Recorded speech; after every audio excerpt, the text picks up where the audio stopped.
Srila Prabhupada and Sri Guru and Sri Gauranga and all the assembled devotees. This is Yashamati Priya Devidasi from Chicago, and very, very nice, beautiful reciting, Mataji.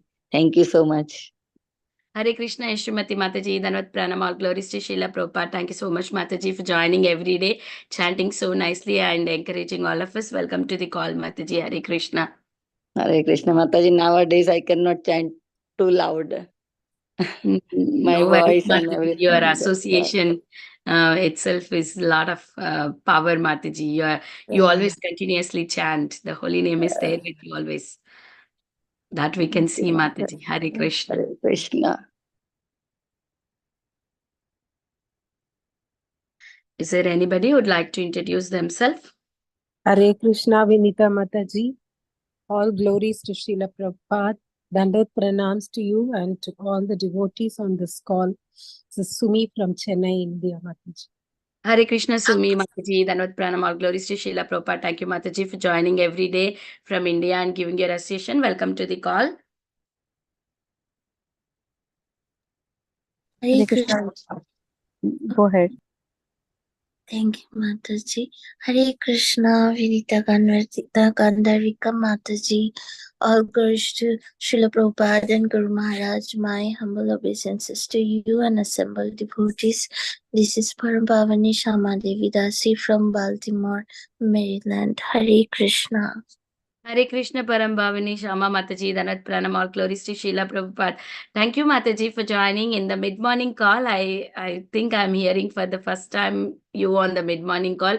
Welcome, Mataji. Thank you so much for joining this call also. Hare Krishna. Yes, Mataji. Today I didn't go to the lab. That's why I was thinking that I can join. Hare Krishna, Mataji. Yeah, Hare Krishna. Nice to have you, Mataji. Hare Krishna, Krishna Srila Prabhupada and Guru Maharaj. Hare Krishna. Hare Krishna. Is there anybody who would like to introduce themselves? Please go ahead. Hare Krishna. Go ahead, Radhe. Hare Krishna, Vinita Gandarvika Mataji, Dandvat Pranam. My Dandvat Pranams to all the assembled devotees. All glories to Srila Prabhupada and Gurudev. This is Sushmita from Canada. Hare Krishna, Sushmita Mataji, Dhanvat Pranam, all glories to Srila Prabhupada. Thank you so much, Mataji, for joining every day, and all glories to your sweet services to the group. Welcome to the call, Mataji. Hare Krishna. Hare Krishna, Vinita Gandarvika Mataji, Dandvat Pranams. All glories to Srila Prabhupada. Please accept my humble obeisances. We're very happy to see you back hosting, Mataji. Welcome back from your very busy schedule. This is Darshani joining from India. Hare Krishna, Mataji. Hare Krishna, Darshani Mataji, Dhanvat Pranam, all glories to Srila Prabhupada. Thank you so much, Mataji, for joining, and all glories to your services. Welcome to you, Mataji. Hare Krishna. Hare Krishna, Mataji, Dhanvat Pranams, all glories to Srila Prabhupada, Guru Maharajas, and all the assembled Vaishnavas. This is Kirti Dasundari Dasi, and thank you for your very beautiful, wonderful recitation of chapter 10th of Bhagavad Gita, Mataji. Hare Krishna, Kirtida Mataji, Dhanvat Pranam, all glories to Srila Prabhupada. Thank you so much, Mataji, for encouraging me, and all glories to your wonderful services, Mataji. Hare Krishna. Hare Krishna, Vinita Gandarvika Mataji. Please accept my humble obeisances, Srila Prabhupada. Thank you for the very beautiful chanting of the 10th chapter. And thank you for your warm welcoming. This is Preethi Vilasini DD from Atlanta. Hare Krishna. Hare Krishna, Preethi Vilasini Mataji, Dhanvat Pranam, all glories to Srila Prabhupada. Thank you so much, Mataji, for joining, and we are eagerly waiting to hear from you, Mataji. Hare Krishna. One more minute to go. Is there anybody who'd like to introduce Hare themselves? Krishna, Mataji, Dhanvat Pranams, all glories to Srila Prabhupada and the assembled devotees. This is Revati from Atlanta, Mataji. Hare Krishna, Revati Mataji, Dhanvat Pranam, all glories to Srila Prabhupada. Thank you so much, Mataji, for joining and giving your association. Welcome to the call. Hare Krishna, Vinita Mataji, Dandvat Pranam to you and all Vaishnava, Srila Prabhupada, Srila Gurudev, Vijay Vrinda. Hare Krishna, Vrinda Gopika Mataji, Dhanvat Pranam, all glories to Srila Prabhupada. Thank you so much, Mataji, for joining and giving your association. Welcome to the call. Hare Krishna, Vinita Mataji, Dr. Kalpagalli from Tamil Nadu, India. All glories to Guru Nityananda. Hare Krishna, Dr. Kalpagalli Mataji, Dhanvat Pranam, all glories to Srila Prabhupada. Thank you so much, Mataji. Welcome to the call. Yeah, we will start the recording here. Hare Krishna everyone. Welcome to Bhakti Sanga conference call. Today we are very fortunate to have Her Grace Preethi Vilasini Mataji to enlighten us on the topic of Sri Caitanya Bhagawat, Madhya Khanda, chapter 11. We are starting new chapter and the first verse onwards. Mataji going to say us many verses. I don't know how many verses she's going to cover from starting one. I would like to read the Srila Prabhupada's quote from today, 12th June. Lord Chaitanya, although Krishna himself appealed to his friends and helpers to help him in his mission. And what to speak of me? I'm just an ordinary human being. So I need your help. June 12th, 1971. Srila Prabhupada ki jai. Hare Krishna, Preethi Vilasini Mataji. Please accept my humble obeisances. All glories to Srila Prabhupada. Thank you so much, Mataji, for joining and giving your association. Welcome to the call, Mataji. Hare Krishna. Hare Krishna. Thank you so much for the warm welcoming. And we'll get started with the class. We'll get started with prayers. Om Ajnana Timirandhasya Jnananjana Shalakaya Chakshurunmilitam Yena Tasmai Shri Gurave Namaha Mukham Karoti Vachalam Pangum Langayati Girim Yat Kripatamaham Vande Shri Gurum Deenatarinam Paramananda Madhavam Sri Krishna Chaitanya Mishwaram Nama Om Vishnupadaya Krishna Presthaya Bhutale Srimate Bhaktivedanta Swamin Nitinamine Namaste Saraswati Devi Gauravani Pracharini Nirvisesha Shonyavadi Paschatya Deshatarani Jaya Shri Krishna Chaitanya Prabhu Nityananda Shri Advaita Gadadhara Srivas Adi Gaura Bhakta Vrinda Hare Krishna Krishna Krishna Hare Hare Hare Rama Rama Rama Hare Hare. We are reading from Sri Caitanya Bhagawat. This is Madhya Khanda. And we will be covering verses 1 to 10 in chapter 11.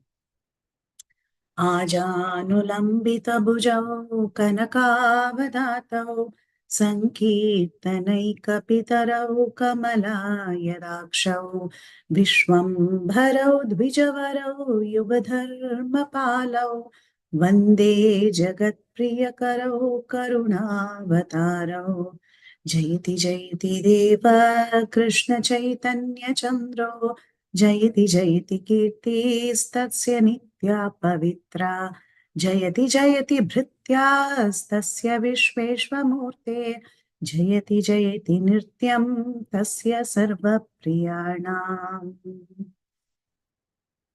I'll share screen and we can start reading the verses.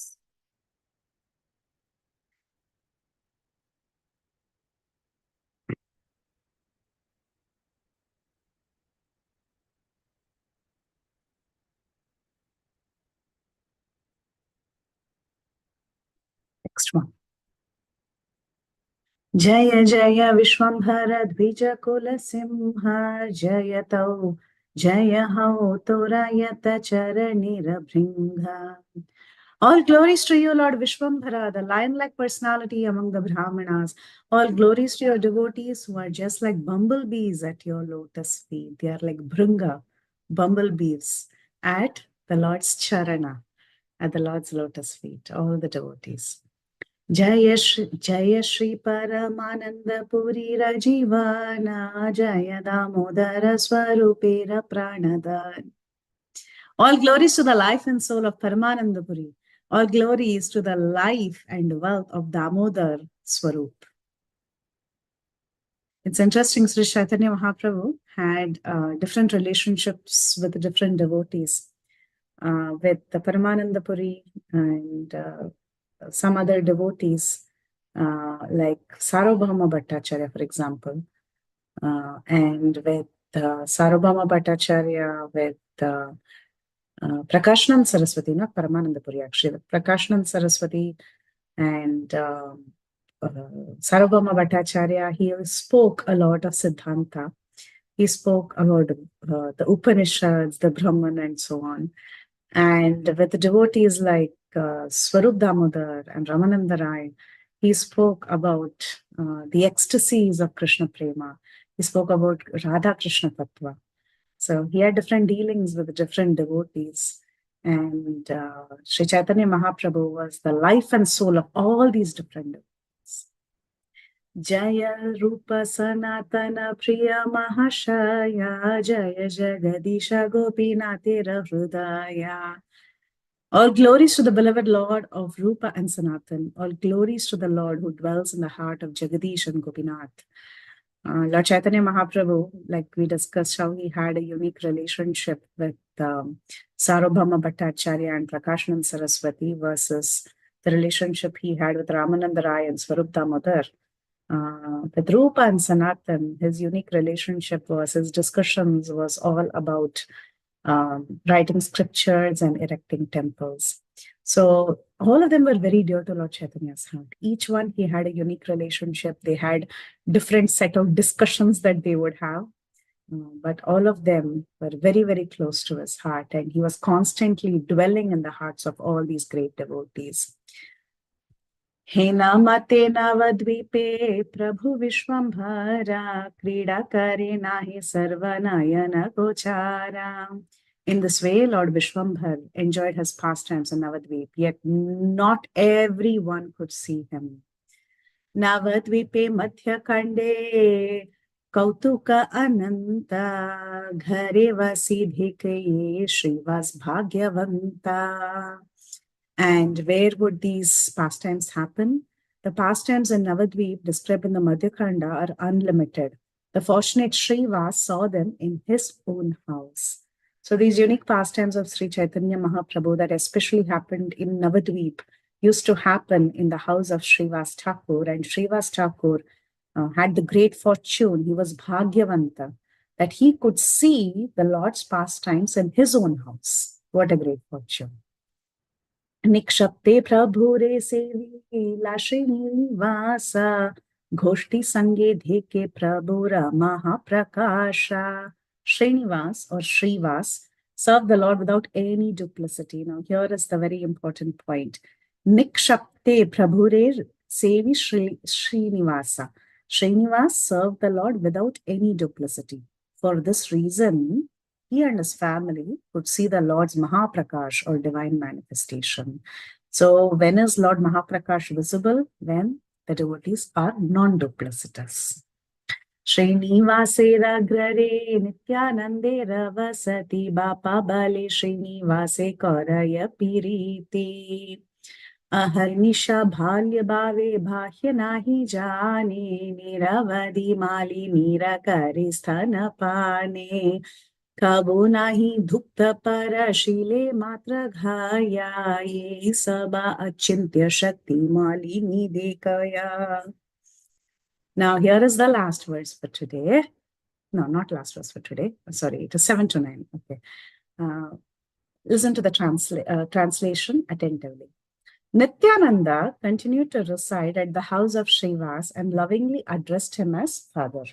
So Nityananda Prabhu called Srivas Thakur as his father. Not just lovingly addressed, he considered Srivas Thakur to really be his father. If Srivas Thakur is his father, who is his mother? It is Malini Devi. So he was absorbed day and night in the mood of a child, and he was not aware of external events. What was the absorption of Nityananda Prabhu? Day and night, he was thinking himself to be a child. He was not aware of externals. Okay, he didn't consider himself to be the great Nityananda, the grown-up Nityananda. Rather, he was absorbed in the mood of a child. Where was he absorbed in the mood of a child? In the house of Srivas Pandit. How did he consider Srivas Pandit and his wife Malini as his own mother and father, as a baby child? So what did he do? He continually drank milk from Malini's breast. What does a child do? A child just sleeps and drinks milk, right? And is absorbed in love and affection with his parents. Similarly, he continuously drank milk from Malini's breast. Although there was no milk in her breast, by the touch of Nityananda, they were filled with milk. Such was the inconceivable potency of the Lord. At this point in time, Malini Devi was a very old woman. Obviously, there is no milk in her breast. She didn't give birth to a child in the recent past. But still, by the touch of Nityananda, by the power of that invoking of the Vatsalya Rasa, yes, Malini Devi's breasts were filled with milk. Lord Nityananda considered himself a cowherd boy in Vraja. This was the mood of Nityananda. He considered himself to be a small little baby boy. And what kind of baby boy? A baby boy who was a cowherd of Vraja. Balaram was also a cowherd in Vraja. Balaram is non-different from Lord Nityananda. And Srinivas as his father and Malini as his mother.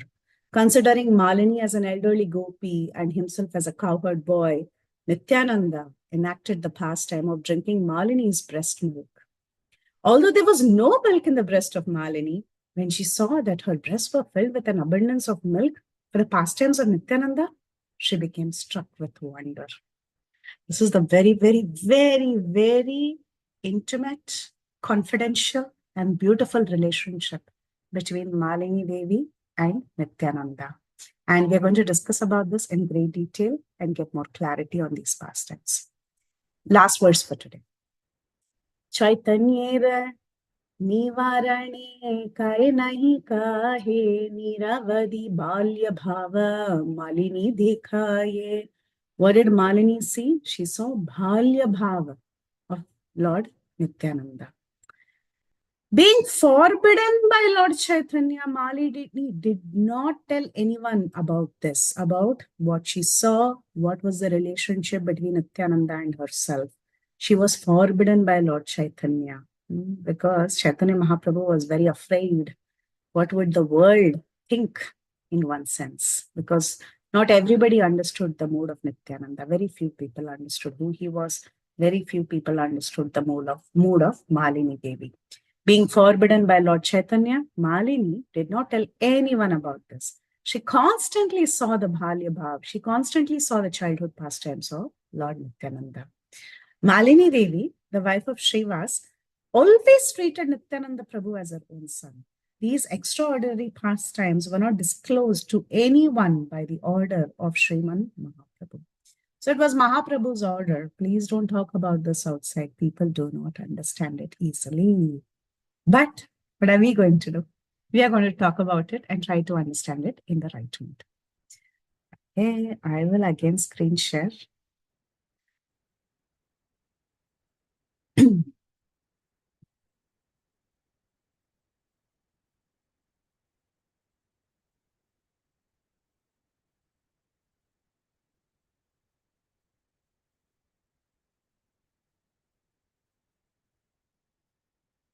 With some difficulty, I have put together a presentation.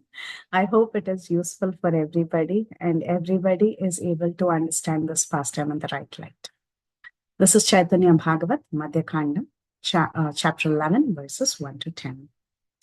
Icebreaker question for everybody. Please raise hands. How many of us have Gaur-Nitai deities? Nobody else? Parama Pavani Shyama Mataji, Vasundhara Mataji, okay. And Nishita Bhakti Mataji, Nishtha Bhakti Mataji. The three of you, oh, somebody's crying, okay.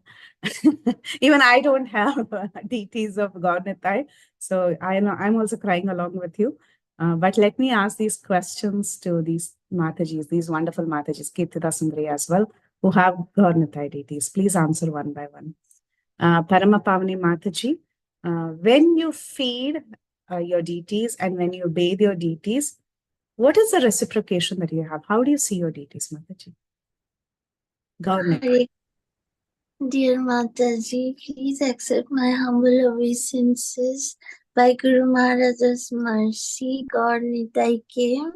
I call them Nitai Ram and Gorachand. Wow. I see them as little brothers, and they see my mom as their mother, and when I bought them and I feed them, I feel like I'm taking care of my two small little brothers who loves me and want to hug me by raising their hands and want to come on my lap. Beautiful, beautiful. Thank you so much for sharing your heart. Appreciate it, Mataji. Nishtha Bhakti Mataji. Hare Krishna, Mataji. Please accept my humble obeisances. Hare Krishna. It's difficult to explain in words because the reciprocation is so divine.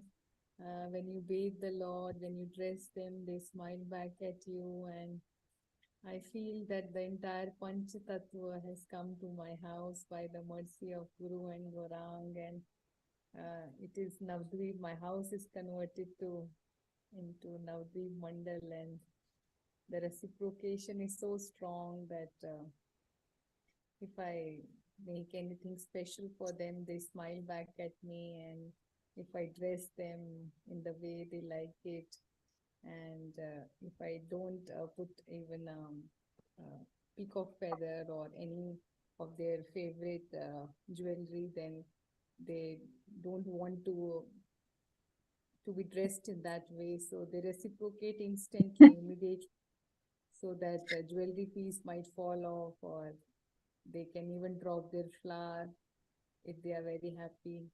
So, Mataji, I can't explain in words, but reciprocation is immense. They are very, very merciful, and they are especially merciful in the Western world. They have come along with us, and they are spreading so much mercy. So, I can't explain in words. Beautiful. Thank you so much, Nishta Mataji. You said I can't explain in words, but in many words you explained it very beautifully. So thank you so much. Yes, they reciprocate so beautifully, right? Yeah. Thank you, Mataji. Very well. Very well. Thank you for sharing your heart. Kirtida Sundari Mataji. Yeah, Hare Krishna, Mataji. Yeah, I do have God Nitai deities. Their name is Nitai Nadia Bihari. They're small boys of Nadia. So when I bathe and dress them, I feel like have that motherly love, that if I don't bathe them, they will keep standing for months and months and months. If I don't dress them, they will be like homeless beggars. Yes, that's true. They'll be homeless beggars. Yeah. Inconceivable, right? He's got everything. He's the source of everything. But then he'll become a homeless beggar if we don't take care of him. Very, very sweet. And we have Vinita Mataji. Hare Krishna Mataji. My Gavanita name is also same as Kirtida Mataji's, Nita Nadia Bihari. They are very, very means I had before also one Gavanita DT. Everybody says that, you should have that proper DT, then only they are real DTs. Otherwise, they are like a regular deities. So you don't have that prana pratishtha and all that. But I used to take care of them very nicely. Even those deities, I used to have the same reciprocation how the devotees are sharing, like when I'm giving them bath and when I'm putting them dress. Sometimes it doesn't fit only. I mean, however I try it out, and then I have to remove the other dress, then it will fit. That only it will fit. But the one that I selected might not fit at all on that day. Next time maybe it fits and it goes perfectly. And yeah, Mataji, and like before any celebration, like God Purnima is coming, so I have some imagination. Okay, today I have to decorate like this, and then I just go to market and try to find out the flowers, and I get those flowers whatever I want. Okay, I want like this altar to be there tomorrow for God Purnima. Then exactly it will go like that because of prayers. Like I do pray, like please make the altar look like this, and then it happens. Yeah, Mataji, Gavanita deities are very, very merciful. Like I'm not a great devotee. I don't serve them very nicely as other devotees, but still they are so merciful to me, Mataji. Hare Krishna. Thank you so much, Vinita Mataji. Very well said. They reciprocate very nicely. They tell us what they want. They're taken care of like small kids. Sometimes they don't want this dress. Sometimes they drop the earrings, like Mataji was mentioning. There are so many emotions that are exchanged between the deities and the devotee. Yes, Vasundhara Mataji. Hare Krishna Mataji, Dandavat Pranams.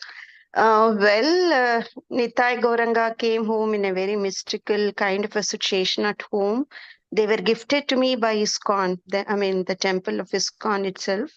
And every time the Prabhu keeps asking me, are you taking care of Nitai Gauranga? So I go to Nitai Gauranga and ask them, I don't know what kind of treatment I'm giving you, because Prabhu keeps asking me, am I taking care of you? Am I taking care of you? I know that if you were in ISKCON or in some other hands, they would have taken care of you so well.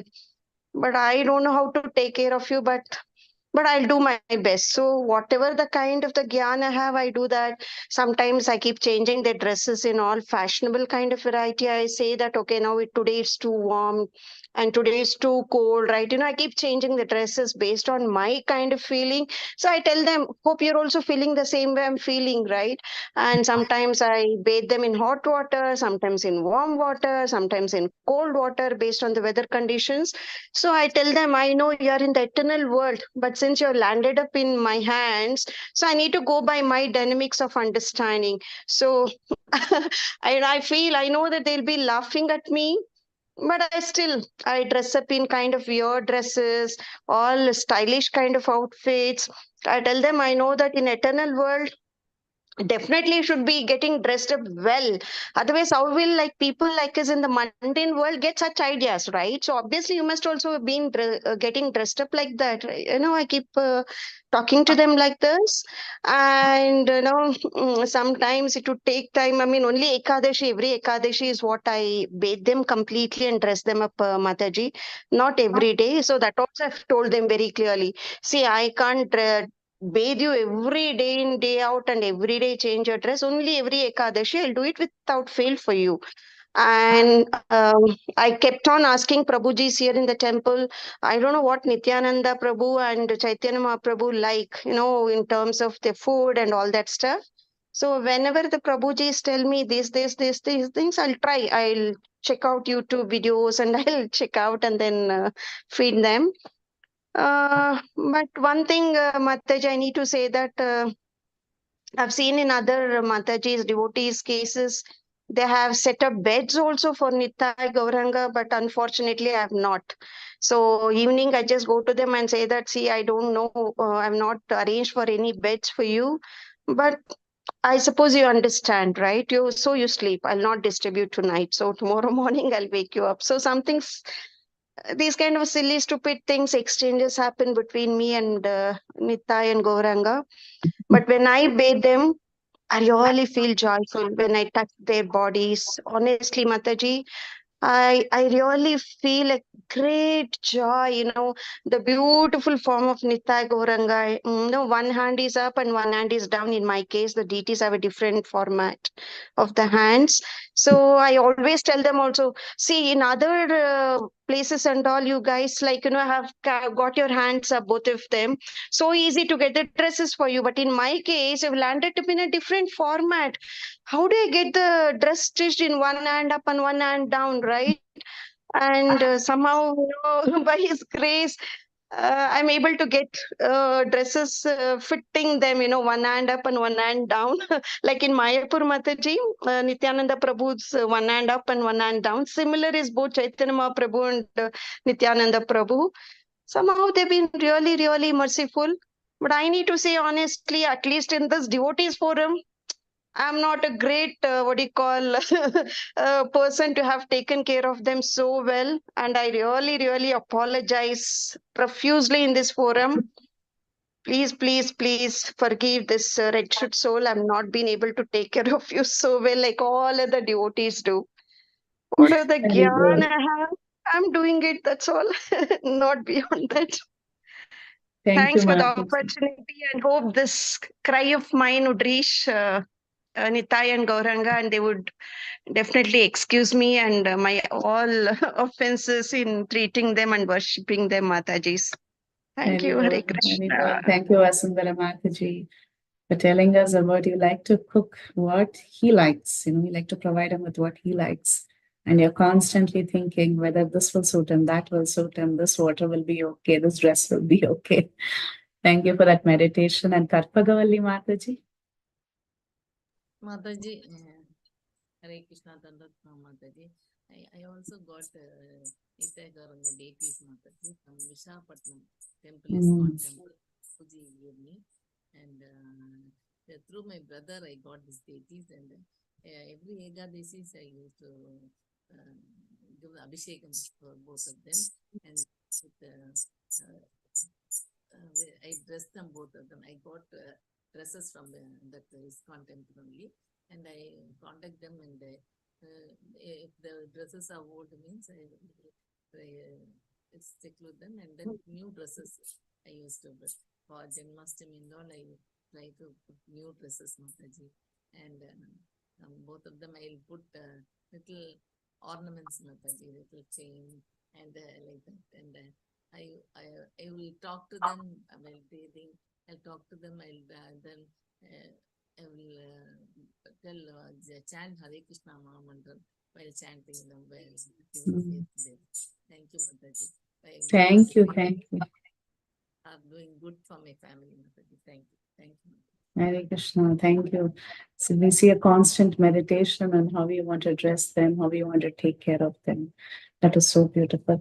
Thank you all devotees for sharing this. It was very important for us to first take a moment and reflect for ourselves how we are treating Gaur and Nitai.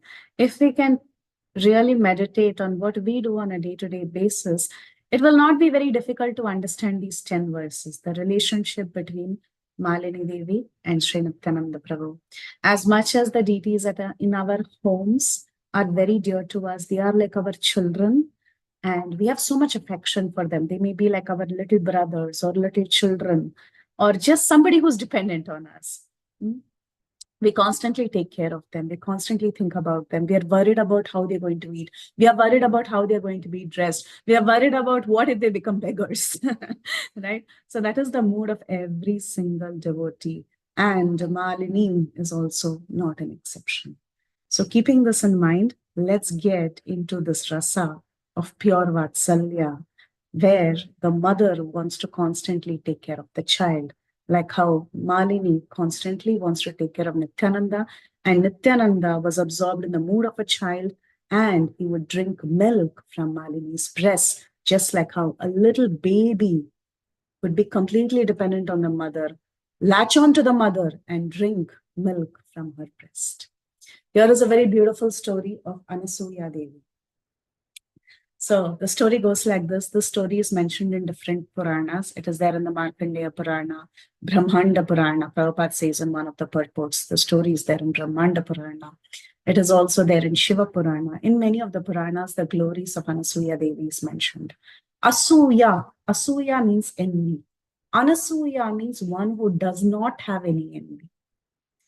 We saw in the verses of Caitanya Bhagawat that we read, since Srivas Pandit was non-duplicitous, it was very easy for him and his wife to see the pastimes of Lord Nityananda and understand them. So the qualities of a devotee are being non-envious and being non-duplicitous. Similarly, Anasuya was also completely non-duplicitous and non-envious. It so happened that once there was a conference in the higher worlds. The three deities, Vishnu, Shiva, and Brahma, along with their wives, along with their consorts, were talking to Narada Muni, and they were having a discussion about who is the most chaste lady in this universe. And different names came up. And in fact, even Lakshmi, Parvati, and Saraswati are very, very chaste.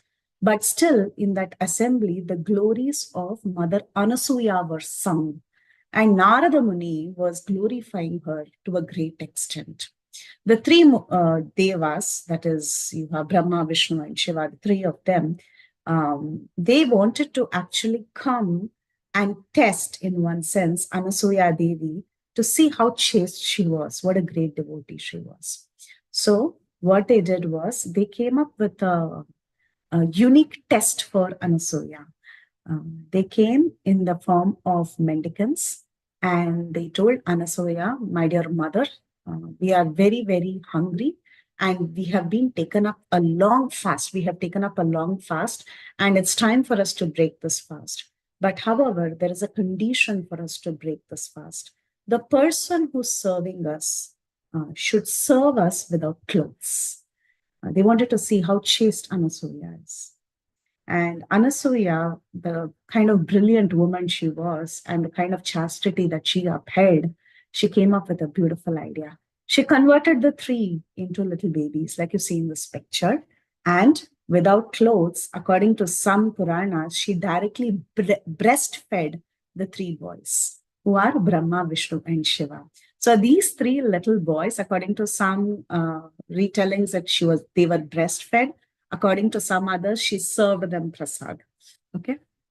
But anyway, without clothes, she was able to serve the three of them. Now and eventually, after the consorts of the three lords came to reclaim their children, they were surprised, to reclaim their spouses or their husbands. They were very surprised to see that the three of them had become children. And they prayed to Anasuya to restore their original forms. And by her Shakti, the three of them, they come back to their original forms and they are united with their consorts. And eventually Anasuya Devi, she also prays that the three of them should actually become her son so that she can take care of them like this forever. And at the same time, Atri was also desirous of having a son. And he also prays that the Supreme Lord, somebody like the Supreme Lord, should become his son. And eventually Dattatreya was born. Okay, so this is the story of the birth of Dattatreya to Atri and Anasuya. But before Dattatreya was born, Anasuya had this very loving interaction with the three children, and she breastfed the three of them. Now, let me ask you a question. What made Anasuya feel very comfortable in breastfeeding them without clothes? What is it? What could it be? What It do you is the think? thought of, sorry, go ahead, Mataji. Go ahead. Correct. Go ahead. It is the thought of, it's like children. I mean, the very perception that she doesn't look at them as the supreme personalities of Godhead. The very thought that, it is like my children, children are innocent. The moment it is children, they come with that innocence, right? And it's like, as Kirtita Mataji said, they don't have anyone else other than me. Like, I'm the caretaker of them, right? And you get into that kind of a position of treating them, taking care of them, nurturing them. These are the things that come in the mother's thought, right? Mother's thought, exactly. I mean, that's what I felt, Mataji. Hare Krishna. That is the right answer. So Anasuya was seeing the three of them, of course, the Supreme Lord Vishnu, Lord Shiva, and Brahma, the three of them. She was seeing these three lords as her own child because they had become children. They had literally become children. So she was absorbed in that mood that they are children, and they were also absorbed in the mood that she is the mother. So it was very comfortable for Anasuya Devi. She could very easily breastfeed them even without clothes. Okay, so now let's see what the correct understanding is, what we should have between Srivas Pandit and Malini. Now you all know, between Malini and Nityananda Prabhu. So now you all know Nityananda Prabhu was Avaduta. He was staying in Srivas Pandit's house at this point in time. And Malini was an old woman. Okay? But still Malini Devi was able to breastfeed Nityananda Prabhu. We should first understand the identity of Malini Devi. Who is Malini Devi? Malini Devi was the nurse Ambika in the spiritual world who feeds Krishna with her breast milk. So it is not unnatural for Malini Devi to be breastfeeding Lord Nityananda. She was the one who was giving milk as a nurse to Krishna and Balaram. So there is absolutely no surprise in this mood that Malini shared with Lord Nityananda. And just like how Vasundhara Mataji was telling that between Anasuya and the three boys, they were completely absorbed in the mood of child and mother. Similarly, Nityananda and Mother Malini, they were not on a bodily consciousness. Their thoughts were completely spiritual and they were in the mood of a parent and child. In the case of Anasuya Devi, of course, the three lords, they were transformed into babies. Physically, they were transformed into babies. Here, that may not be the case, but the consciousness was so absorbed that Mother Malini was completely in the thoughts that this is a baby, he's my child, he's dependent on me, and she was able to breastfeed him. And similarly, Lord Nityananda, he was absorbed in the mood of a child, as the verses themselves say, to think that this is my mother, I am dependent on her breast milk, and he was able to honor her breast milk. So it is the consciousness, the absorption of the consciousness at the end of the day that matters. Sometimes we are very, very caught on to bodily concept of life. Even though we may be devotees, we often get very absorbed in thinking, I am man, I am woman, and so on. Okay, there is, as far as social etiquette is concerned, yes, to an extent it is important. But our absorption should not be focused on it. So let's see these examples of Caitanya Mahaprabhu, how he exhibited this. Caitanya Mahaprabhu, he was a great sannyasi, and you all know how strict a sannyasi he was. But still, in Jagannath Puri, when that old widowed woman climbed up on the shoulders of Caitanya Mahaprabhu to take darshan of Sri Jagannath, at that time, Caitanya Mahaprabhu did not stop her. Caitanya Mahaprabhu's servants were saying, oh, she's a woman and she's climbing on your shoulders. It is such a big Maha-aparad. You're a great sannyasi, you're the Supreme Lord himself. But what audacity does that woman have that she's climbing up on your shoulders? At that time, Caitanya Mahaprabhu stopped them. He said, please don't disturb her meditation on Lord Jagannath. Caitanya Mahaprabhu chose to give importance to her absorption in Lord Jagannath rather than the so-called external social etiquette at that point in time. There is another story of Damodar Pandit. Damodar Pandit, as you all know, he was a brutally honest brahmachari. Okay, he had the right to even correct Caitanya Mahaprabhu, though he was Chaitanya Mahaprabhu was a sannyasi and Damodar Pandit was a brahmachari. Chaitanya Mahaprabhu was far senior to Damodar Pandit, but still Damodar Pandit had this kind of a mood where he would correct Chaitanya Mahaprabhu. Chaitanya Mahaprabhu, once there was a little boy who would visit him, and Chaitanya Mahaprabhu would encourage that little boy to come regularly, and he would give his association. He would inquire about the boy. He would ask if that boy ate prasadam. He would give prasadam to that boy. He would take care. He would take very good care of that boy. So, but however, this Damodar Pandit, he never liked this boy coming and seeing Chaitanya Mahaprabhu. He never liked it. He would always chastise that boy. He would stop that boy from meeting Chaitanya Mahaprabhu. The reason Damodar Pandit would do that is because that boy belonged to a young widowed mother. That woman was very, very beautiful. Though she herself wouldn't come to see Chaitanya Mahaprabhu, though only that little boy would come to see Chaitanya Mahaprabhu, still Damodar Pandit, out of social etiquette, he stopped that little child from seeing Chaitanya Mahaprabhu. Initially, when Damodar Pandit chastised Chaitanya Mahaprabhu didn't even understand why he was chastising. Till the point when our Damodar Pandit, he explains why he chastised Chaitanya Mahaprabhu, saying that she is a young widow. It is inappropriate if her son comes and sees you regularly. And then Chaitanya Mahaprabhu understood the heart of Damodar Pandit, that Damodar Pandit was very protective of him, and then he stopped the child from coming regularly. See, the point that I want to stress here is, according to time, place, and circumstance, be it Mahaprabhu or be it any great devotee, they don't give so much absorption and focus to externals, to the bodily identifications. They don't give so much absorption to it. Of course, when Damodar Pandit told him the reality, he restrained himself. Just like Chaitanya Mahaprabhu, once he was hearing a very, very beautiful kirtan that was coming from Jagannath Puri, from the temple. And hearing this glorification of Lord Jagannath, Chaitanya Mahaprabhu started running. He was literally running over the bushes and he wanted to go and see Jagannath, hearing that beautiful music that was coming from the temple. But then later Govinda stopped him and he said, that is the singing of a woman. So be careful, you're a sannyasi. Please don't run and go there. And Chaitanya Mahaprabhu thanks him. Chaitanya Mahaprabhu says, thank you for actually saving my life. The point is, Chaitanya Mahaprabhu's absorption was in Krishna. His absorption was Krishna consciousness. His absorption was not so much in you are man, I am woman, or I am man, you are woman. That was not his consciousness. His consciousness was Krishna Bhakti, Krishna Katha, Krishna Kirtan. That is where his absorption went.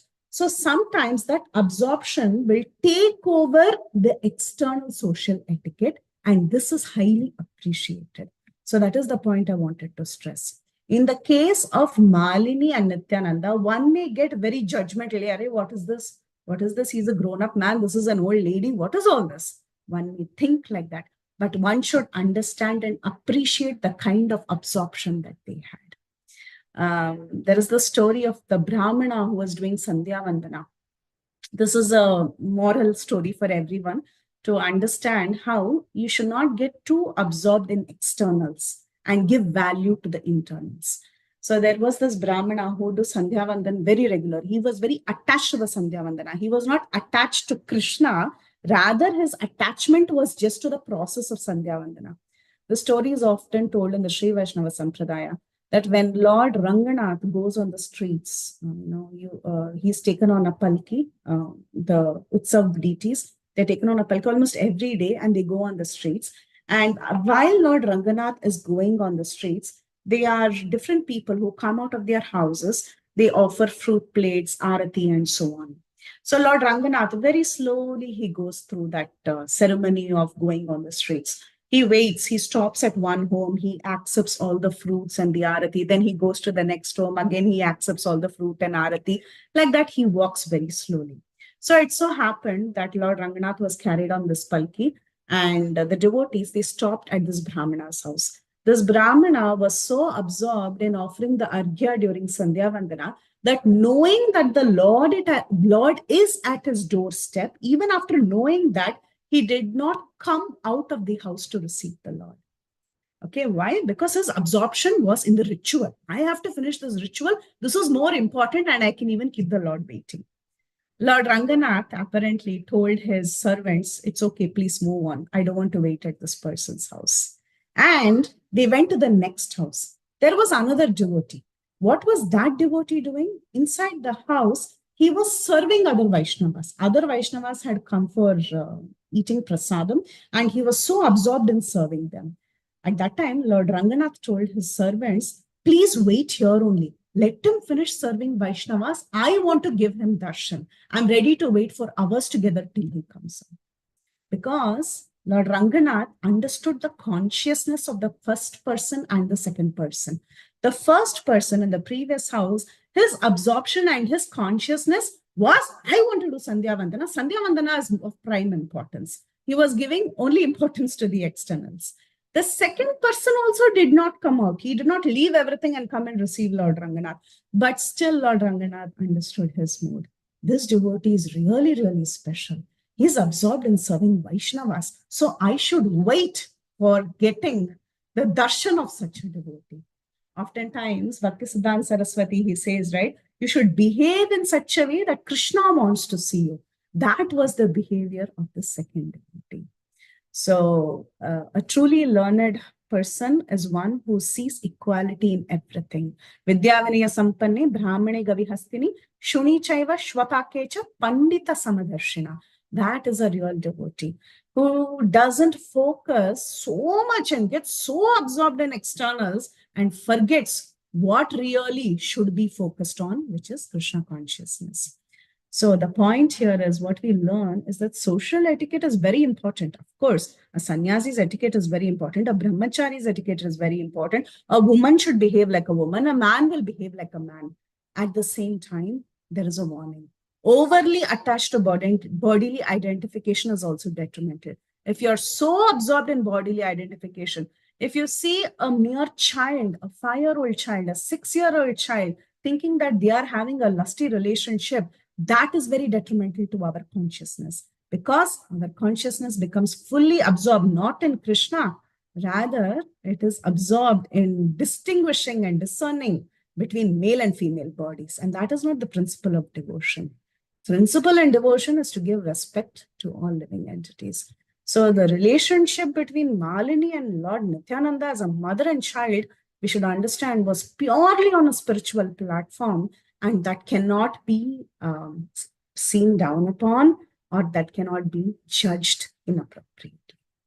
So we will delve a little bit into motherly affection, how this entire rasa works, okay?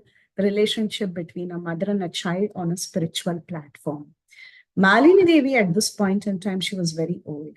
But what did the verse say? The verse said, by the touch of Lord Nityananda, though her breasts were dried up, they were very, very old, still there was profuse supply of milk because of the Vatsalya Rasa that was induced by the touch of Lord Nityananda. Let's see how Bhagavatam celebrates this Vatsalya Rasa of mother giving milk to the child. Here is a very beautiful verse that you can relate to. You have all read this verse. You have gone through these different sections of Bhagavatam, because especially it is in the first canto. Almost everybody on this call has definitely read the first canto of Srimad Bhagavatam. This happens when Lord Krishna, who is an adult, he had children and grandchildren, and he was entering into Dwaraka after his long stay in Hastinapura. So let's see what the verse says. Taputram mankamaropya snehasnuta payodaraha harsha vikva lalitamanaha shishichur netranjali chalai. Here it says sneha snuta payodharaha. Sneha means affection. Payodhara in one sense is the breasts. Okay, because of affection, sneha snuta, moisten. I mean, the entire breast was moistened. The breasts were moistened because of affection. Whose breasts were moistened because of affection? The mothers of Sri Krishna. All of you know Krishna had one mother, Devaki, but then Vasudeva had 18 wives. So all the 18 wives of Vasudeva were actually the mother of Sri Krishna. When Krishna enters Dwaraka after staying in Hastinapura, of course, he was much older. He was very, very old. But what was the reaction of these mothers? The mothers, after embracing their son, because he had come after a long time, sat him on their laps. Now, this is an adult, okay? But the relationship is very spiritual. Sat him on their laps. And due to their pure affection, milk sprang from their breasts. These are old ladies. Because the affection is very pure, because it is on a spiritual platform, milk sprang from their breasts. They were overwhelmed with the delight, and their tears from their eyes wetted the Lord. So the breast milk and the tears from their eyes were wetting the Lord because of intense affection that all the 18 mothers had, not just Mother Devaki. All the 18 mothers had for Lord Sri Krishna. And in the purport, Srila Prabhupada mentions, when Lord Krishna was at Vrindavan, even the cows would become moistened by affection towards him. And he would draw milk from the nipples of every affectionate living being. What to speak of the stepmothers who were already as good as his own mother. So any affectionate living being, Krishna has the potency to generate milk in them, and they would be able to feed the Supreme. Okay, so then what to talk about the stepmothers of Sri Krishna? Though they were old enough, and though Krishna himself was quite old, still, because of the intense spiritual affection, this was the relationship between Vasudeva's wives and Lord Sri Krishna. Speaking about the cows of Vrindavan, in the purport, we saw that the cows of Vrindavan, they were mere animals, right? They were animals. A cow would generate profuse amount of milk for its calf. In fact, one of the principles of milking a cow is first to allow the calf to suck the nipples, and then gradually you distract the calf and you take it away, and then you start placing your pot where you can collect milk from the cow. Because of the vatsalya that the cow has for the vatsa, for the little calf, the cow will generate milk. Then you can also collect the milk. Okay, that is the basic principle of milking. These cows in Vrindavan, they not only had this affection for their calves, but every time when they saw Krishna, their udders was just milking automatically. Milk was profusely flowing out from their milk bags automatically when they saw Krishna because of the intense Vatsalya Rasa that these cows had. The animals of Vrindavan, we say generally are in Shanta Rasa, but in Goloka Vrindavana, everything is always mixed. The cows not only were in Shanta Rasa, but they also, their rasa was mixed with Vatsalya, because every time they saw the Lord, they just wanted to feed the Lord with their milk. So this was the nature of the cows. And there's a very beautiful verse in Srimad Bhagavatam, and this verse actually talks about Putana. Putana is another lady who did not have intention to feed milk to Krishna, but she merely offered her breasts. And what did she get in return? Krishna is so reciprocal that he actually gives her a position in the spiritual world. And this is a famous verse that is quoted by all our acharyas and heavily commented on. It says, Padyam bhakta hridistabhyam vandabhyam lokavanditaha angam yasyaha samakramya bhagavan api tatsthanam yatudani api sa swargam krishna bhuktastanakshiraha kimu gavo anumatara. Sorry, I missed one word. Yatudani api sa swargam avapa janani gatim Krishna bhuktas tanakshiraha kimmugavo anumatara. Padbyam bhakta hridistabhyam. The two lotus feet of Krishna is standing on the chest of the devotee. Okay, when you meditate on Lord Sri Krishna, his lotus feet is placed on your heart. That's what this verse says. Not only that, the Supreme Lord's lotus feet were placed on the breast of Putana when Putana was trying to push her breast into the mouth of Krishna that was smeared with poison. She was trying to force Krishna to actually suck on the poison that was smeared on her breast. At that time, what happened? Krishna's two lotus feet were standing like that. Like a little kid, he was holding on like that on Putana's breast. Vandhyabhyam lokavanditaha. The Supreme Lord, whose lotus feet are on top of the chest of a devotee, the same two lotus feet was also on top of Putana, blessing her, and his lotus feet are worshipped by the entire loka. Everybody, the entire universe is offering their vandanas to the Supreme Lord. Angam yasya samakramya. This boy, this Supreme Lord, what did he do to Putana? He embraced her angam. He embraced her body. Bhagavan api tatsthanam. Where did he embrace her?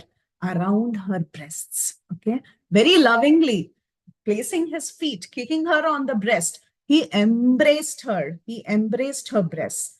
Bhagavan api tatsthanam. He was trying to suck on her breasts. Yatudani api sa swargam. This Yatudani, she is not an ordinary woman who's coming affectionately to give milk to the child. She's a Yatudani, she's a Khateri, she's a Rakshasi. She had bad intentions. Such a lady who had poison on her breast, who only intended to give that poison, just gave her poison. Krishna took out the poison and took out her very life. That is what Krishna did. But this Yatudani also, what did she attain? She attained Sa Swargam. She attained that Swargam. Swargam is not the ordinary Swarga of Indra.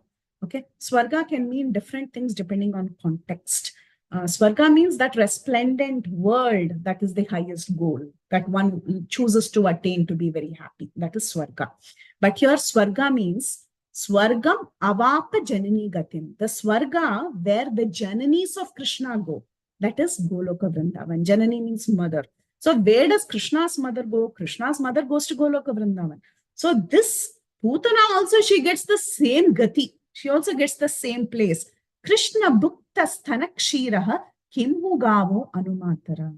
Then what to talk about the cows who have really drunk the milk that the cows had given. Krishna bhukta sthanakshiraha.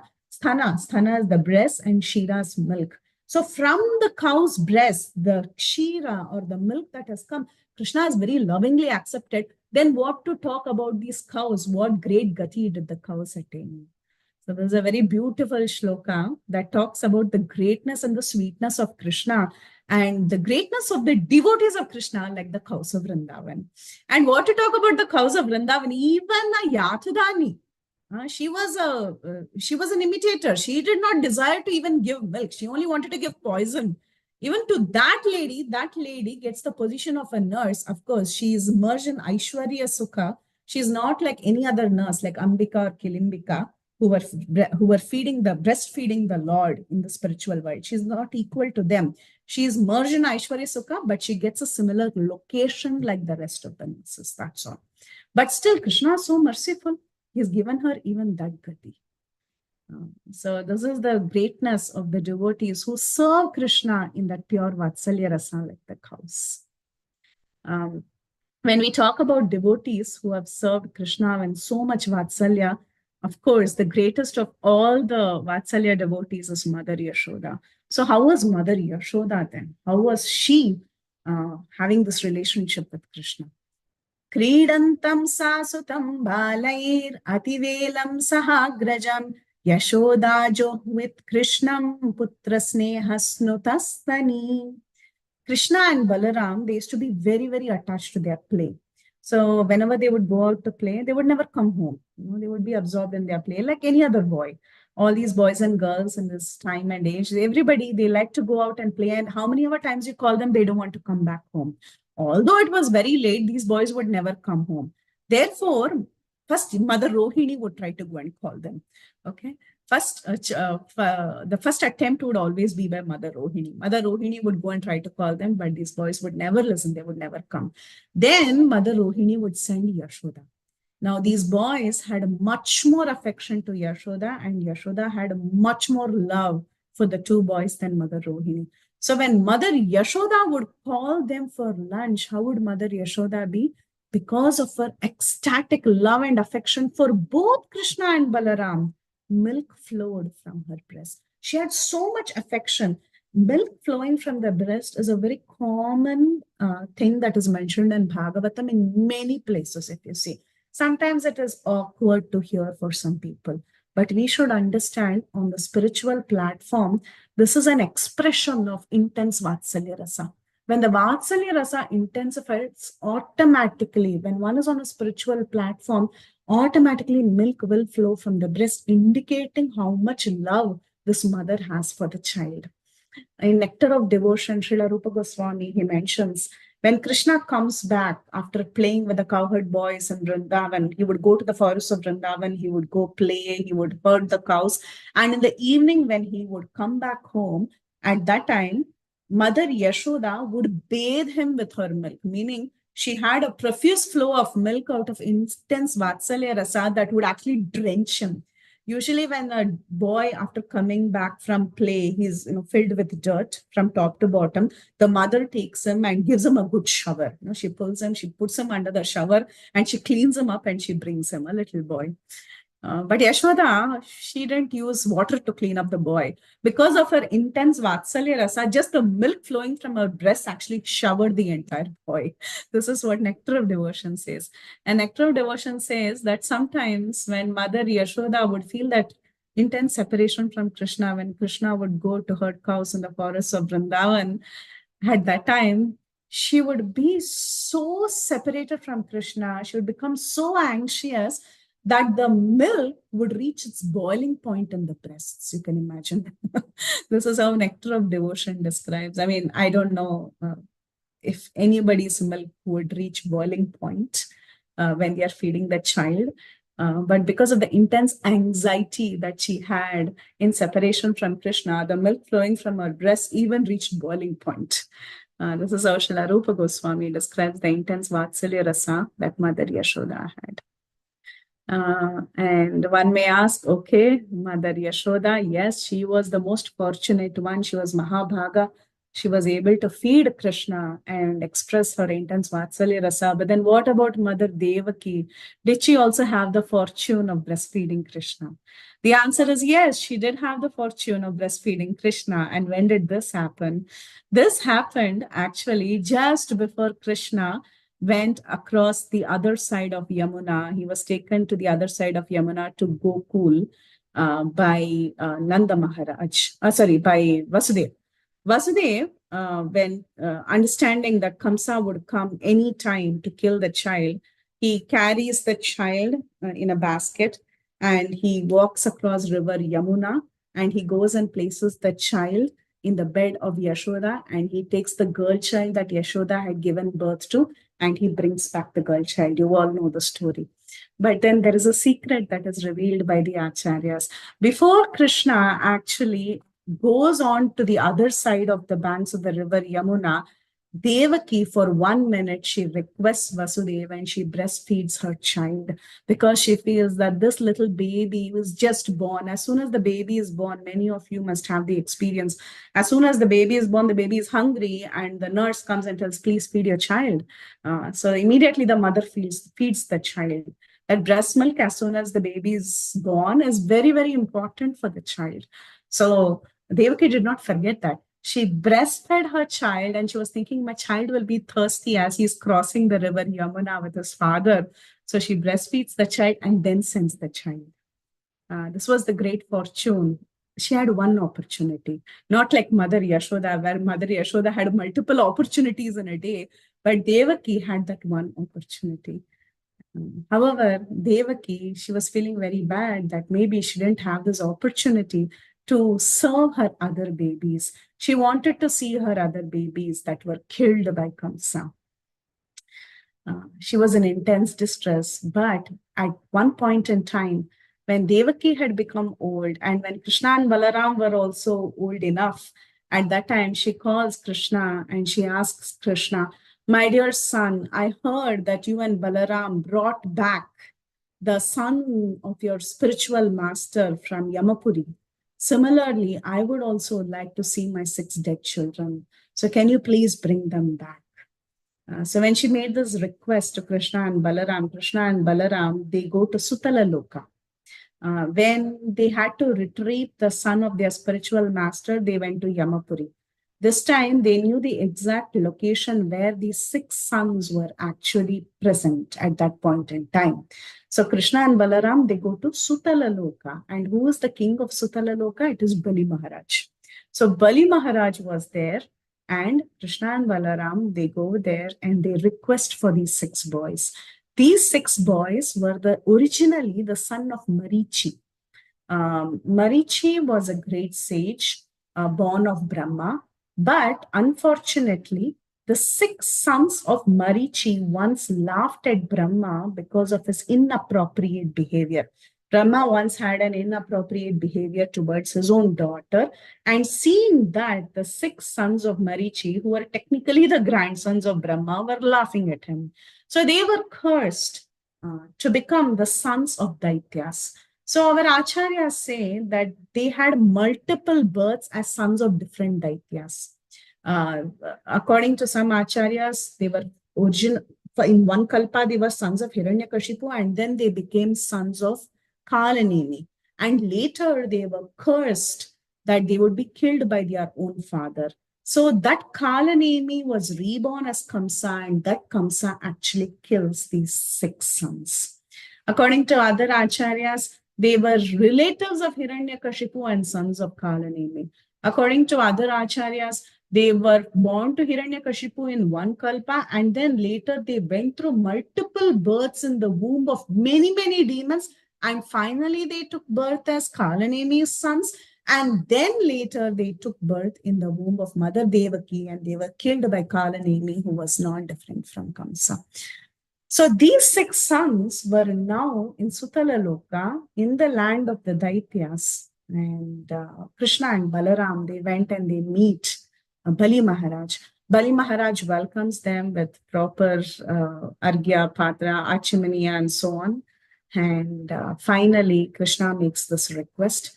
He tells Marichi's 6 sons, who were born from the wife of from his wife Urna, laughed at Brahma, and later they were born as sons of other demons, and then they were born as sons of Kalanemi, and finally in the womb of Devaki.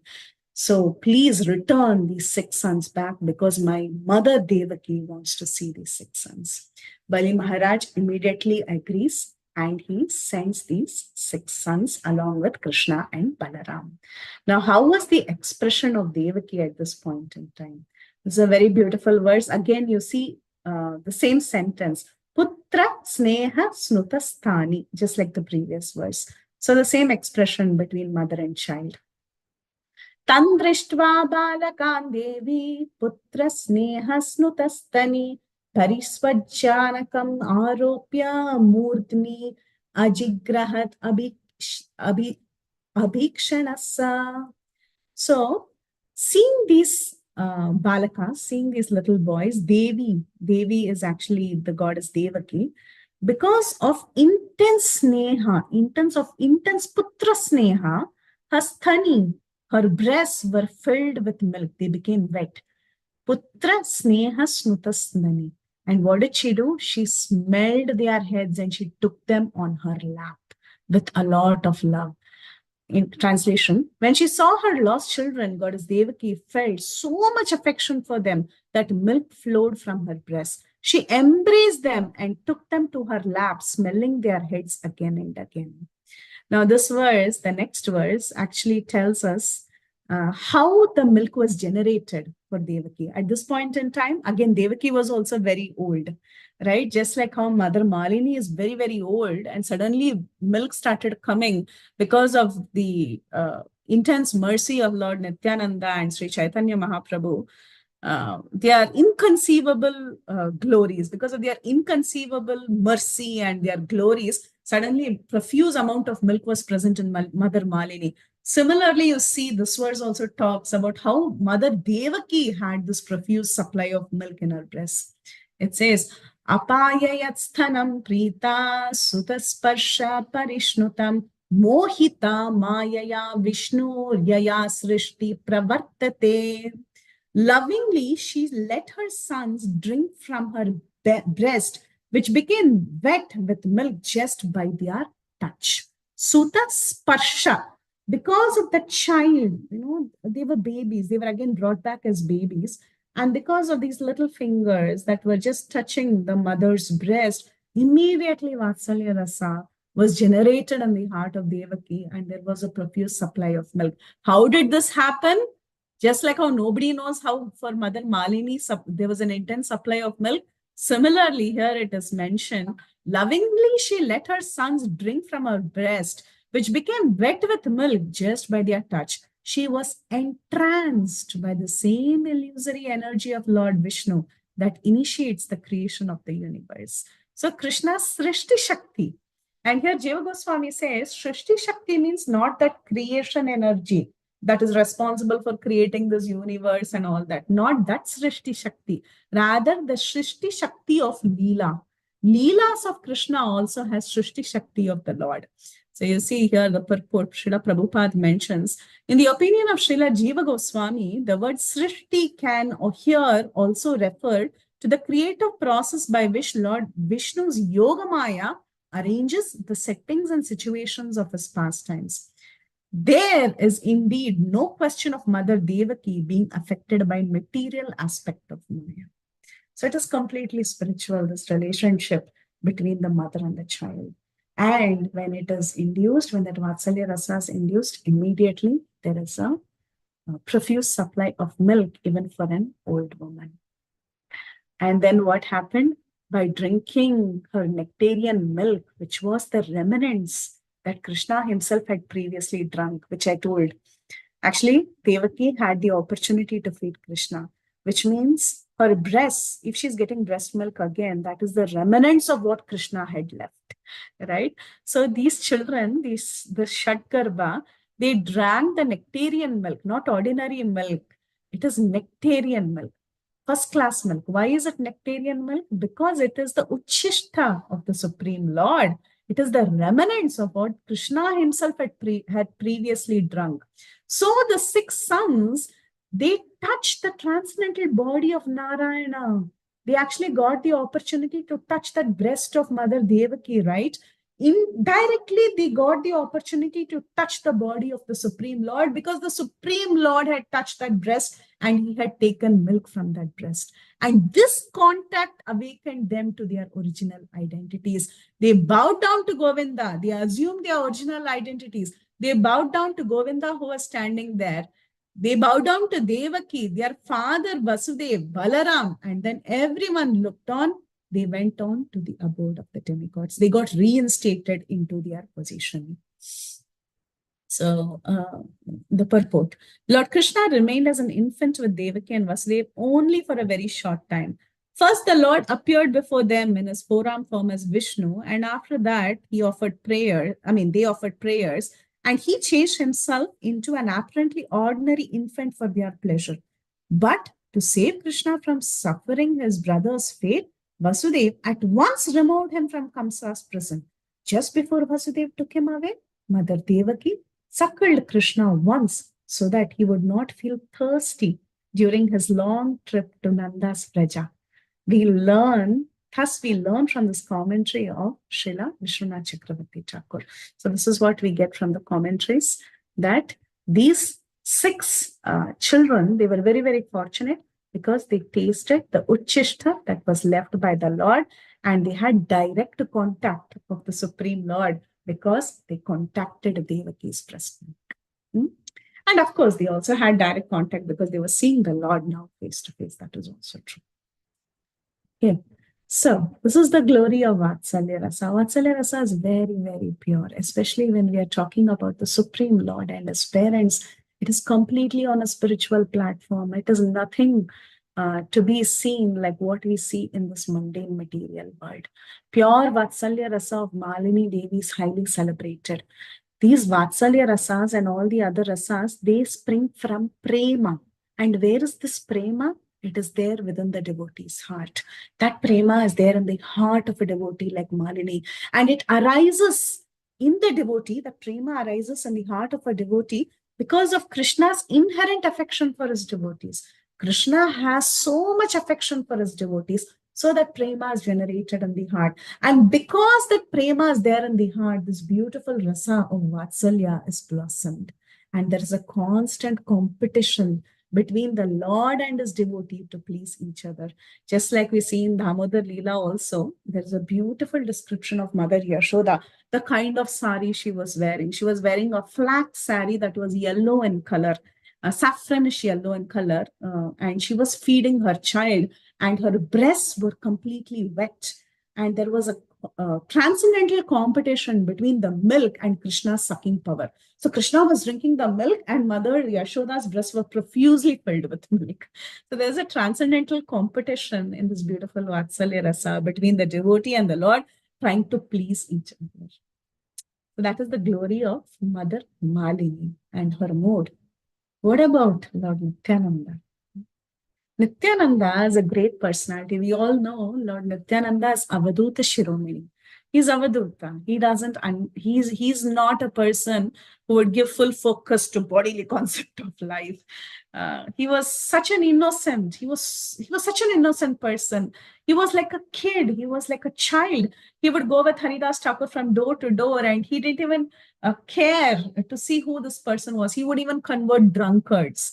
Even Lord Chaitanya said, even if he comes with a drunken woman, I will never mistake Nitai, because Nitai has such pure intentions and he has a crystal clear heart. Srimad Bhagavatam talks about this very, very beautiful verse.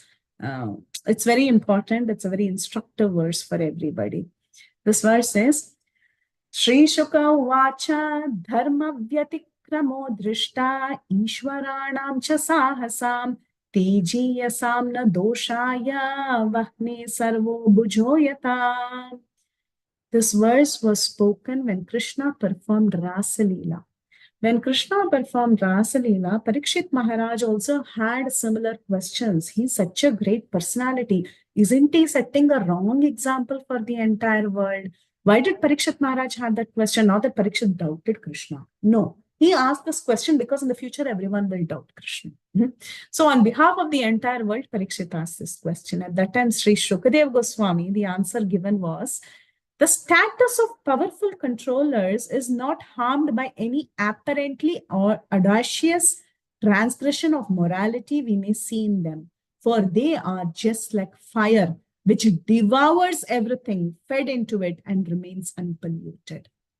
These great Ishwaras, like Lord Sri Krishna, Lord Nityananda, they are like fire.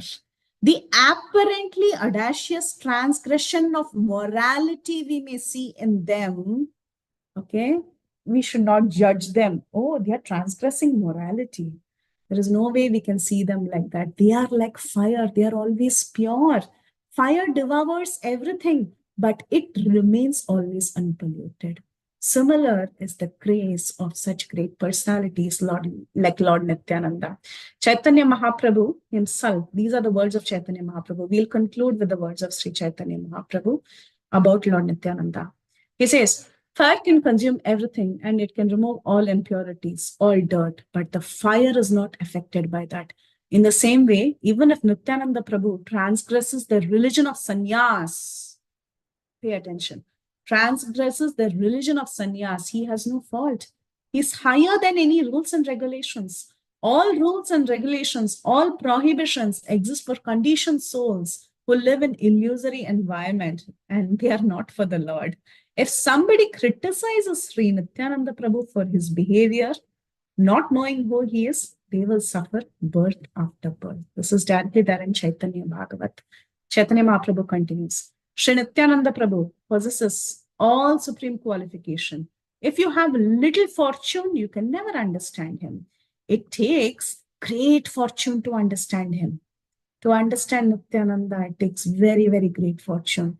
Those who look at his supreme, super mundane activities with affection receive liberation. If you see his activities with affection in the heart, like how you saw your deities with so much affection.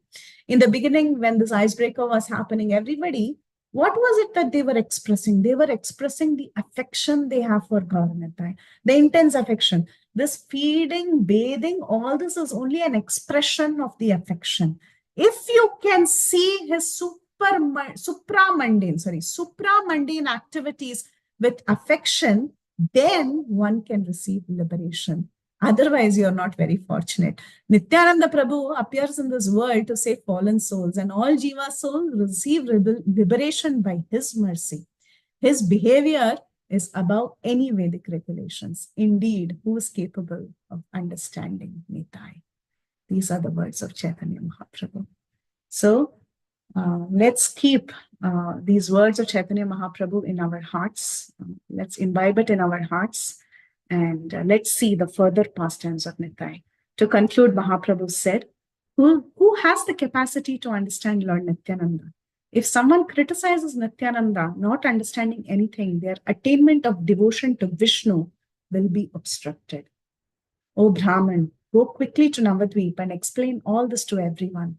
If anyone criticizes Nityananda in any way behind his back, they will not escape the punishment of Yamaraj. Nobody will be able to save them. Go quickly to Navadvip and see to it that no one blasphemes Nityananda. If someone loves Nityananda, then I think that they love me. And if someone does not love Nityananda, they do not love me either. So if Navadvip citizens genuinely love me, then they must love Nityananda. Brahmana, I am telling you the truth. Even if Nityananda comes holding a drunk Muslim woman, Brahma will pay his obeisances to him. Then what to talk of all of us? So this entire chapter is going to be very, very beautiful. So let's take the words of Chaitanya Mahaprabhu to our hearts and relish these beautiful pastimes of Lord Nitai with a lot of affection. So I'll end here. Sorry for going over time. Any questions, comments, realizations, additions, corrections? Please go ahead. Krishna Mataji, Dandavat Pranam, what a beautiful class, Mataji. You have given many examples where the mother affection is there from all the different portions. So many examples how it doesn't matter the age, the affection towards the Lord makes the motherly mother to just pour her milk. It doesn't matter about the age. That so many examples you have showed us to understand the verse currently we are reading. Thank you so much, Mataji. I like the pastime also that you are sharing how we have to be eager to serve the devotees, not the rituals. I mean, what it's externally what we are doing, or whether we are doing it like 9 time or 10 time, or we constant. That's not the important. The bhav, the mood is important. Thank you so much. That example that you gave, that the Lord was waiting for the devotee devotee who is serving serving other devotees. Like the Lord was not waiting for the person who is trying to do his rituals according to the scriptures. So the bhav is very, very important, Mataji. Thank you so much for. So the main mood of serving the deities is also the bhav, with love and affection we have to serve. Thank you so much, Mataji, for such a beautiful class and the meditative process that you made us to do in the beginning of the session. Thank you. Dear devotees, please raise your hand if you have any questions, any realizations. This is the time. Please go ahead. Hare Krishna. Thank you, Mataji. Krishna Mataji, Dandavat Pranam. Wonderful session, Mataji. Excellent, excellent session. You have done a wonderful justice to these verses. And so Thank many you for people. blessing. Thank you for Oh, supporting. Mataji, come on, come on. It was such a wonderful session. And like we were giving the example of Pandita Samadarshina, how one have to raise from this bodily conception of life. I was thinking another example of how Srila Sukadev Goswami, when he was wandering, right? Vyasadeva was going, still the ladies were covering, but when Sukadev Goswami was there, the ladies were not Yes, covering themselves. very true. Thank you, Mataji. You took so many wonderful pastimes from Srimad Bhagavatam to explain this point, so that devotees like, especially myself, who are still on the bodily conception of life, should not misunderstand this beautiful pastime mentioned in Caitanya Bhagawat. Thank you, Mataji. Thank you. All glories to you. Hare Krishna. Thank you, Mataji. And thank you for bringing up Shukadeva Goswami example. That one example teaches us so much, right? Thank you so much. Who was Vyasadeva? Vyasadeva was the father of Shukadeva Goswami, but still people could see, okay, there has to be some, we have to distinguish nicely. We have to be careful. But then when Shukadeva Goswami came, the ladies themselves, they could understand. This is a Paramahamsa. Doesn't matter. Yeah. Very nice. Thank you. Bhagyashri. Hare Krishna Mataji, Dandavat Pranam. The class was very nice, especially considering all the motherly pastimes of all the spiritual mothers. That was really very sweet. And actually, my question is regarding that you mentioned the pastime of the Ranganatha.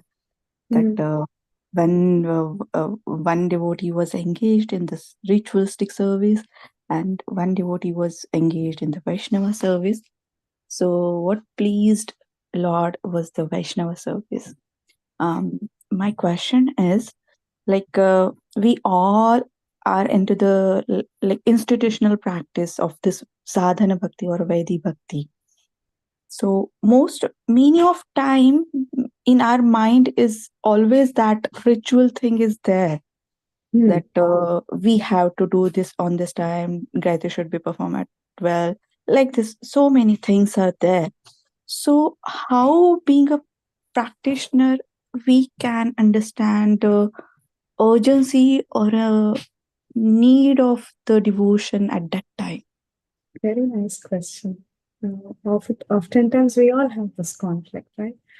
We should understand sadhana that we are doing, all the rules and regulations are assistants to the principle of pleasing Krishna, right? So our intention, our consciousness should be absorbed in pleasing Krishna. What helps in pleasing Krishna? Doing things at the right time, because he's a child, he will feel hungry. Okay, if you're feeding him at 11 o'clock in the morning, 11 o'clock, he's going to start, he will feel hungry. So doing it on time may be a ritual. Yes, definitely. I have to do this as a ritual. But what is your focus? You're doing it. You will do it also. Continue to do it. That is sadhana bhakti. Practice is very important. Abhyasa is extremely important. But your consciousness should not be absorbed in time. Your consciousness should be absorbed in Krishna should become. So I will give it to him. Like that. So that way, we do the externals correctly as per the rules of sadhana. At the same time, our consciousness is absorbed in love and devotion to Krishna. Okay, yes. So ultimately, we should look for that whether Krishna is going to please with this action or not. Yes, Krishna, we should ensure he's pleased. The actions are all set for us. You Right. chant, yeah, all the actions are set by acharyas, all research set. They will please, but we have our mood should not be absorbed fully in activity, activity, activity. Mood is in what does Krishna want? How can I help him? I mean, how can I please him, not help him? How can we help ourselves by pleasing him? Okay. Yes, Mataji. Very Thank well. you so much, Mataji. Hare Krishna. Thank you. Param Pavan Mataji. Hare Krishna, dear Mataji, please accept my humble obeisances. So, nectarian and blissful class. I'm feeling so fortunate to join today. It is so nice.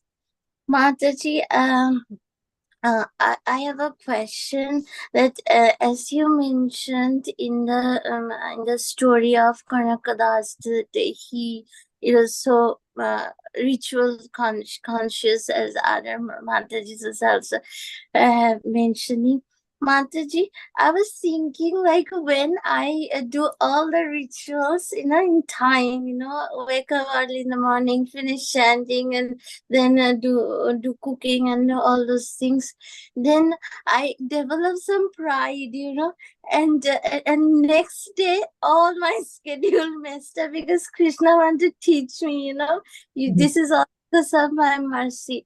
And when I go to the temple and do some menial service like cleaning the floor or washing the dishes, then I develop some humility in my mind that, oh, I'm just a servant of Krishna. So was that difference between two neighbor one and neighbor two because the other neighbor was feeling proud of his maintenance of all the thing, and the other second neighbor was humbly serving the Vaishnava? That's also pleased God. Definitely. Definitely. Yes, that is true. When we do something very perfectly, we become very proud. My Guru Maharaj also says this. It is actually good to make mistakes because those mistakes will humble you.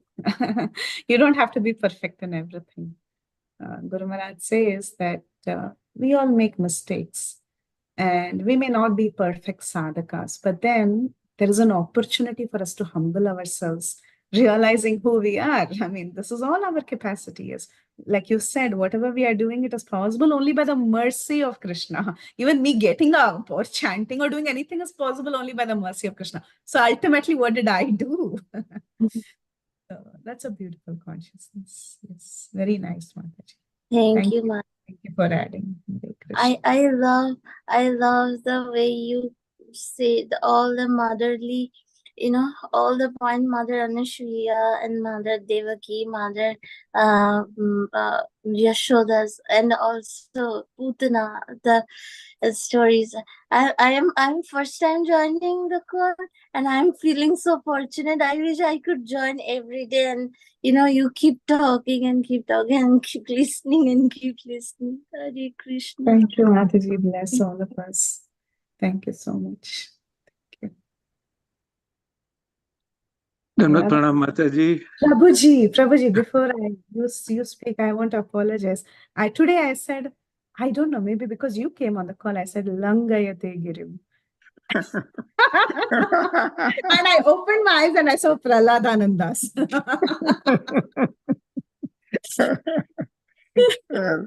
This was a very nice discourse you gave, Mataji. And, since I have delivered so many babies in my life, I know the mothers so well, how they, develop the Vatsalya Bhava for the baby who was just born like that. And how they, medically thinking, I always wonder that Lord Sri Krishna designed the mother's body in such a way that just by, having experience of a baby in her tummy and delivering the baby, there is some hormone in the brain, hypothalamus, which is called prolactin.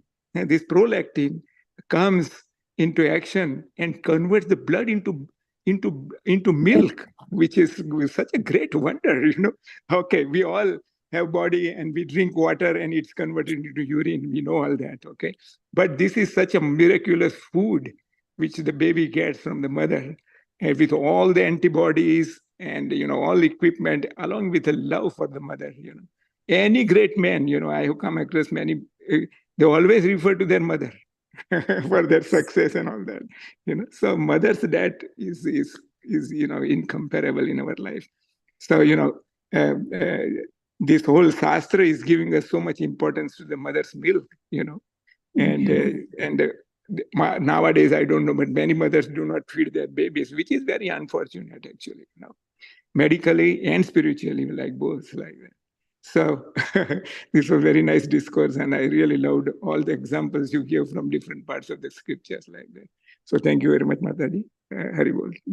Thank you for adding. And we have you're a celebrated gynecologist, right, Prabhu? A gynecologist. Okay. And you have seen childbirth, and you have seen mothers. So practically, you know how the affection of a mother can be. Thank you, Prabhu, for adding. Yes, very well, Mata. So you said it is a hormone that tells the brain to actually generate the milk in the lactic glands. Is that correct? Prabhuji? Can I unmute? Hare Krishna, Prabhu. Yeah. Okay, am I unmuted now? Yes. Yeah, okay. So, the woman's body is designed differently from the man's body in the sense that her life, most of her life is controlled by hormones rather than the central nervous system in man. So the men have got more brain working, and the mother's heart is working, So out of these, the easier way is to reach Lord Sri Krishna through heart, not brain. That's why Jnanis do not reach Lord Sri Krishna as easily as Bhaktas do.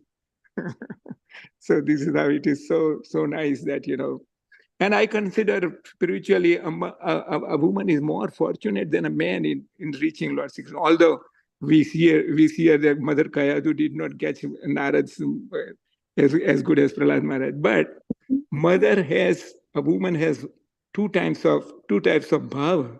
One is like a mother, one is like a lover. Both the gopis, right? They had this Vatsalya bhav and Madhurya bhav like that. So woman's position is far better in reaching Lord Sri Krishna than man's position. That's what I think. And and I have seen this in my life that mothers are so soft-hearted compared to man's heart like that. So that way it is really good. Beautiful. Thank you, Prabhu, for adding. Very nice to hear from you. Thank you. Yeah. Vasundhara Mataji. Hare Krishna Mataji, Dandvat Pranams. No words to explain, expressionless. In fact, when you started reading those verses from Caitanya Bhagawat, I was wondering, what is this Mataji is going to present to justify and make us, convince about this? It's so sensitive, delicate, transcendental. See, I understand it is beyond externals we need to look at. Of course, I have a long way to go ahead to look at it the way you explained. Even now, I'm telling you, Mataji, I really don't know. How do I need to look at? How do I need to perceive? Absolutely, I don't know. I just fall, at the lotus feet of Krishna to give me that kind of, that buddhi to look at the transcendental way, go beyond the externals. But the way you've taken us, I can, at least from my perspective, you did a great justification. I don't know anyone would have done that kind of a justification in terms of taking us through those verses. Be speechless, Mataji. That's all I can say. Mataji, my Dandavat pranams at your lotus feet. Honestly, I'm telling you, my God, beautiful, speechless, Mataji. That's the reason I didn't even raise my hand at the start, because I didn't know what do I speak about these things, because I'm like, the moment I heard that verse, in fact, I always used to get stuck in some of those kind of verses when I read in Srimad Bhagavatam. because I didn't know how do I look at it. Of course, I've heard the story of Mother Anasuya and Mother Yashoda. We read so many pastimes in Srimad Bhagavatam. I used to ponder, oh my God, how do I look at these? I know there's something I need to look at beyond the externals, but I'm not able to correlate, right? But you did help me a lot, Mataji. Please accept my Dandvat Pranams again at your lotus feet. It was an eye-opener. It was an eye-opener for me. And thanks, Saturn. Thanks, Infinite Times. And thanks for the research you've done, putting it in proper words to help us understand. And initially, the icebreaker. I mean, I was wondering, why is this Mataji asking? Okay, she wants to bring in that Vatsalya Rasa when we see Nitai Gauranga. But honestly, let me tell you, Mataji, I'll open up again. I don't keep any such bar when I'm doing for Nitai Gauranga, honestly, because I don't know whether it's right or wrong. Because I bathe You them. don't have to. Good. You understand what I'm trying to express, right? I don't know in what bhav should I look at them, but I'm You don't bathing have them. to. No, but always I used to have this feel, am I doing something wrong? Is this something an offense I'm committing?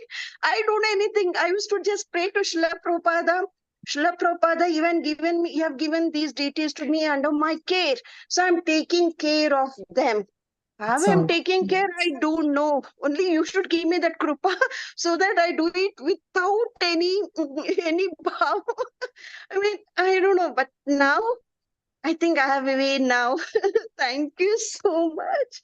I got answers to so many questions. You made my life easy, Mataji. My koti pranams to you is what I can say. Though I have the smile there, internally I'm going through lot of emotions. Thanks a ton. Dandavat pranams, Mataji. Hare Krishna. Thank you, Mataji, for inspiring all of us. Thank you. Thank you, Mataji, Vasundhara Mataji, for expressing so nicely. Very, very beautiful class, Mataji. Mataji chat box is full. Hare Krishna, Mataji. Please accept my humble obeisances. All glories to Srila Prabhupada and Sri Guru and Gauranga. So amazing, Mataji. Whatever you read the verse, I am totally agree with Vasundhara Mataji. I was thinking how she will do all the things 1 hour class, but amazing, I am totally speechless. I can say like that I don't have any words. Whatever Mataji say, I say, thing I tell. And you give so many different examples from the scriptures, from the Srimad Bhagavatam, especially about Krishna, so many. Yashoda Maya, Ansuya Mata, and then Devaki Mata, Gau Mata, Putana. Oh, there is no limit, Mataji. You did, how you find all these things? Whatever Mataji say, I don't have same intelligence like you, Mataji. I also pray to Krishna that he can give me this little bit intelligence so I can do same thing. I can give Krishna to others because I don't have any intelligence in my mind. So I am so much Dandvat Pranam to your lotus feet, Mataji. And please pray for me. Thank you, Mataji, for your kind words. Thank you for showering me with your affection. And I will definitely pray. You also pray for me.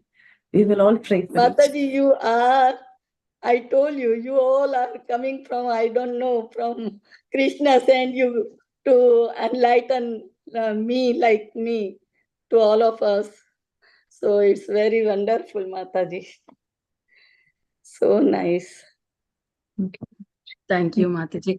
Mataji, there is one question in the chat box. So I just want to read. Yashash Sri Mataji has written, Hare Krishna Mataji, my prostrated obeisances at your lotus feet. Thank you, Mataji, for such a beautiful class. It was very, very insightful.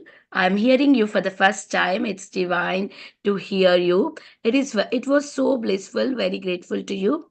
And the question is, Mataji, my question was in which mood we will love Krishna, like in Vatsalya mood or any other mood, it decided by Krishna? Is it decided by Krishna? Is that the question? Yes, Mataji, is decided by Krishna. Yes. So we don't fix any modes, first of all. We just do sadhana bhakti, Vaidhi sadhana bhakti, and eventually it will manifest in various ways.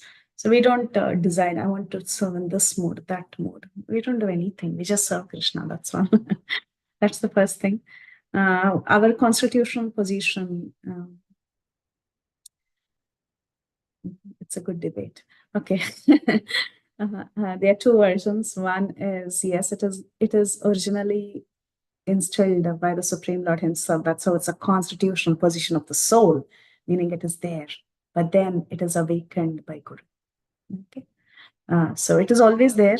Your constitutional position, your relationship with Krishna is one sense always there. But then it is kind of awakened and kind of watered and nourished by Guru, by Guru's mercy. You are able to understand it. You're able to understand it eventually through proper sadhana. So that's the answer I have. I know this can get a little, because some people will say, no, Guru will reveal it. Yes, Guru reveals, but the constitutional position is always there. It's given by Krishna. It's an inherent property. Okay, that's my answer. According to Acharyas again. Okay. I hope that helps, Mataji. Thank you, Mataji. Mataji, there are so many chat messages. Chat box is full. Hope you read them. I copied the chat. You have time, I can read all of them, Mataji. No, I'm reading. I saw. Don't worry. Don't I bother. copied also all the chat to you. I can send it to you. Thank you, dear devotees, for filling up the chat box. I know the class is wonderful. Oh Thank my you God. all. Thank you Thank so you for the much, chat. Mataji.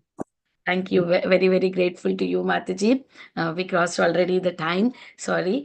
Vancha kalpatarubhyasya kripa sindhubhya eva cha patitanam pavanebhyo vaishnavebhyo namo namah. Ananta koti Vaishnav Vrinda ki jai, Srila Prabhupada ki jai. Her Grace Preethi Vilasini Mataji ki jai. Thank you, Om Mataji. Krishna Thank you Mataji, so Dandvat much. Pranam, Hare Mataji, Krishna. Dandvat Pranam. Dandvat Pranam, Mataji. Jai. Vancha kalpatarubhyasya